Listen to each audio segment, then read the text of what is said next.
Assalamualaikum warahmatullahi wabarakatuh. Saya akan menyampaikan materi modal dalam produksi pertanian. Yang pertama, pengertian. Berdasarkan pengertian ekonomis, modal yaitu barang atau uang yang bersama-sama faktor produksi, tanah, dan tenaga kerja menghasilkan barang baru, yaitu dalam hal ini hasil pertanian. Berdasarkan penggunaan uang, modal yaitu uang yang tidak dibelanjakan, jadi disimpan kemudian untuk diinvestasikan. Kemudian berdasarkan asalnya, yang pertama adalah modal eksternal, yang kedua adalah modal internal. Modal eksternal yaitu sumber modal eksternal berasal dari luar perusahaan atau dana yang dapat dari para kreditur atau para pemegang saham. Contoh hutang, penanaman saham, gaji karyawan belum terbayarkan. Modal internal, sumber modal internal adalah modal yang diperoleh dari kekayaan seseorang atau perusahaan tersebut yang biasanya didapat dari hasil penjualan. Contoh gedung, kendaraan, laba yang diinvestasikan kembali. Berdasarkan pemiliknya, yang pertama adalah modal sosial, yang kedua modal perseorangan. Modal sosial adalah modal yang dimiliki oleh masyarakat yang nantinya modal tersebut akan mampu memberikan keuntungan untuk mereka dalam melakukan operasional produksi. Contohnya jalan, jembatan, pasar, dan lain-lain. Sedangkan modal perusahaan atau perseorangan, jenis modal perseorangan adalah modal yang diperoleh dari mereka yang memiliki fungsi untuk memudahkan berbagai aktivitas dan akan memberikan laba pada pemiliknya. Contoh deposito, properti pribadi, dan lain-lain. Kemudian berdasarkan wujudnya, yang pertama adalah modal abstrak atau pasif. Yang kedua modal konkret atau modal aktif.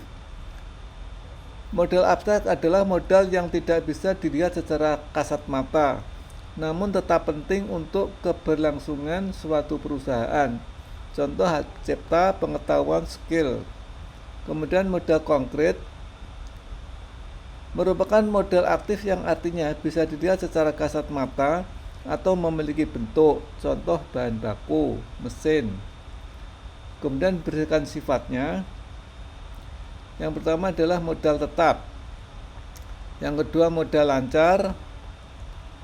Modal tetap adalah modal yang bisa digunakan untuk keperluan kegiatan produksi dalam kurun waktu yang lama atau untuk beberapa kali proses. Contoh tanah, gedung. Modal lancar adalah jenis modal yang akan habis terpakai dalam satu kali proses produksi. Contohnya adalah bahan bakar, bahan baku, dan lain-lain. Kemudian berdasarkan sumbernya, yang pertama adalah modal fisik atau modal material. Modal fisik merupakan jelmaan dari pengetahuan mengenai cara-cara dan metode-metode baru yang bersifat teknis. Misal bibit, alat-alat pertanian, ternak, dan sebagainya. Yang kedua modal imaterial atau manusiawi. Modal manusiawi merupakan jelmaan pengetahuan mengenai cara-cara dan metode-metode baru yang sifatnya organisatoris atau manajerial, misal bertambahnya keterampilan petani. Kemudian kredit, pengertiannya adalah kredit yaitu suatu transaksi antara dua pihak di mana yang pertama disebut kreditor menyediakan sumber-sumber ekonomi berupa barang, jasa atau uang dengan janji bahwa pihak kedua, debitor, akan membayar kembali pada waktu yang telah ditentukan.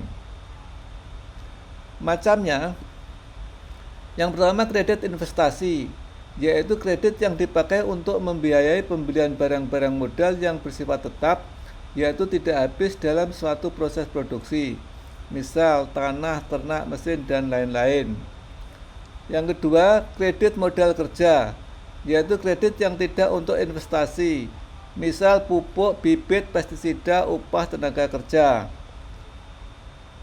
Pentingnya untuk kredit, yang pertama adalah adanya kenyataan bahwa secara relatif memang modal merupakan faktor produksi non-alami, pikiran manusia, yang persediaannya masih sangat terbatas, terutama di negara-negara yang sedang berkembang. Yang kedua, sangat kecil kemungkinan untuk memperluas tanah pertanian. Yang ketiga, persediaan tenaga kerja yang melimpah. Kemudian macam kredit yang pernah diberikan oleh pemerintah. Pada tahun 1963 ada kredit padi sentra. 1966 ada BIMAS. 1969 BIMAS gotong royong. 1970 BIMAS yang disempurnakan.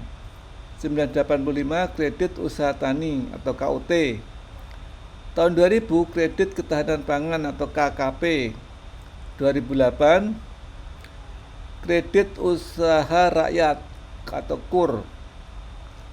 Yang pertama, kredit padi sentra, pemahamannya adalah bahwa kredit tersebut diperlukan bagi pembelian sarana produksi dan uang untuk biaya hidup sampai usaha menghasilkan. Persyaratannya adalah kredit memerlukan agunan berupa lahan sawah atau jaminan produksi padi yang akan dipanen. Sedangkan yang kedua, BIMAS, kredit diberikan dalam bentuk sarana produksi dengan agunan usaha tani padi yang sedang diusahakan. Prosedurnya, penyaluran kredit menjadi tanggung jawab BNI Unit 2, sekarang BRI. Penyaluran kredit dilakukan melalui Koperasi Produksi Petani, Koperta. BIMAS gotong royong, kredit usaha tani diberikan dengan sistem bagi hasil, yaitu 1/6 produksi kotor diperuntukkan untuk pembayaran kredit. Kemudian BIMAS yang disempurnakan, kredit program intensifikasi disalurkan melalui BRI Unit Desa, sedangkan pengadaan dan penyaluran sarana produksi dilaksanakan melalui BUUD atau KUD. Kemudian persyaratannya, kredit diberikan kepada petani, pemilik atau penggarap dengan jaminan berupa barang bergerak atau usaha taninya. Untuk KUT, ini hampir sama dengan kredit BIMAS, namun cakupan komoditasnya lebih banyak, yaitu padi, palawija, dan hortikultura. Persyaratan, petani yang tergabung dalam kelompok tani dapat akses kredit KUT dengan membuat rencana definitif kebutuhan kelompok RDKK. Kredit ketahanan pangan KKP pada hakikatnya mengakomodasikan KUT, kredit kepada koperasi dalam rangka pengadaan pangan, KKOP pangan, dan kredit kepada koperasi primer untuk anggotanya, KKPA.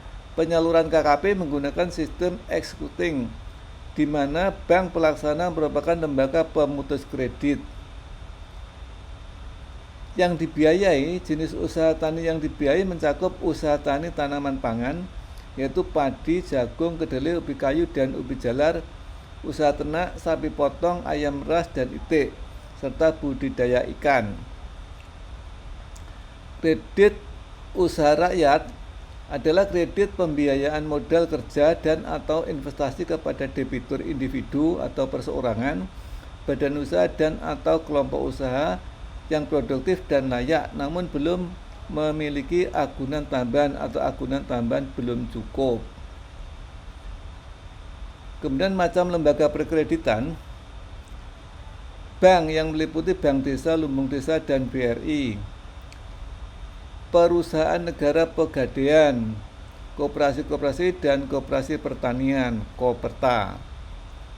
Kemudian struktur perkreditan pertanian, kredit dengan jaminan tanaman atau kita sebut ijon. Kredit dengan jaminan tanah kita sebut gade tanah. Kredit uang atau barang yang dibayar kembali dengan uang atau barang tanpa jaminan. Kemudian kredit investasi, pemberian kredit usaha tani dengan bunga yang ringan perlu untuk memungkinkan petani melakukan inovasi-inovasi dalam usaha taninya. Kredit itu harus bersifat dinamis, yaitu mendorong petani untuk menggunakan secara produktif dengan bimbingan dan pengawasan yang teliti. Kredit yang diberikan selain bantuan modal juga merupakan perangsang untuk menerima petunjuk-petunjuk dan bersedia berpartisipasi dalam program peningkatan produksi. Kredit pertanian yang diberikan kepada petani tidak perlu hanya terbatas pada kredit usaha tani saja yang langsung diberikan bagi produksi pertanian, tetapi harus pula mencakup kredit-kredit untuk kebutuhan rumah tangga atau kredit konsumsi. Syarat kredit konsumsi, barang-barang atau jasa yang akan diperoleh dengan kredit itu memang sangat atau sungguh diperlukan sekali. Tidak ada jalan lain yang lebih baik dan tidak dapat menunggu hingga penghasilan naik. Petani dapat mengembalikan kredit tersebut dengan cara yang tidak mengakibatkan kemerosotan taraf hidupnya. Demikian yang bisa kita sampaikan. Mudah-mudahan ada manfaatnya. Wassalamualaikum warahmatullahi wabarakatuh.